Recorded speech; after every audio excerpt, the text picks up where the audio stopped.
Hello, নমস্কার, রাধে, রাধে। আশা করি বন্ধুরা সবাই ভালো আছো। দেখুন গ্রন্থে কিন্তু গোপালের প্রিয় ভোগ সম্পর্কে নাম লেখা আছে। যেমন আলু ভাজা, কলা ভাজা, উচ্ছে ভাজা, শাক, তেঁতো, লাফড়া, ডাল, পায়েস, চাটনি, পাঁপড়, মিষ্টি। কিন্তু সেবক চাইলে তার সমর্থ মতো সে ভোগ নিবেদন করতে পারে। ভগবানের কাছে তো ভক্তিটাই আসল। আজকে দুপুরে জগাইয়ের জন্যে অন্নভোগ রান্না করব। তার সঙ্গে থাকবে বিভিন্ন রকমের পদ।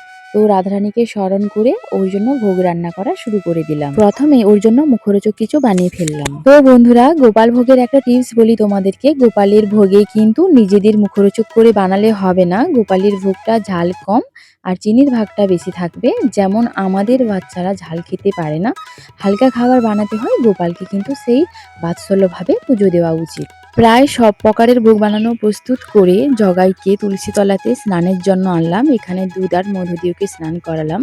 আর ওর জন্য একটা অনলাইন থেকে নতুন জামা অর্ডার করেছি। আর দেখো ওকে পরতে এত সুন্দর লাগছে। জগাই নতুন জামা পরে আর সিঙ্গার করাতে যেন জগাইকে খুব হাসি খুশি মনে হচ্ছে। আর ওর স্নানের আগে তো এই কয়েক প্রকারের ভোগ বানাতে পেরেছিলাম। তো তোমরা জানিও জগাইয়ের আজকের ভোগ তোমাদের কেমন লাগলো। ভুল হলে ক্ষমা করে দিও। রাধে রাধে।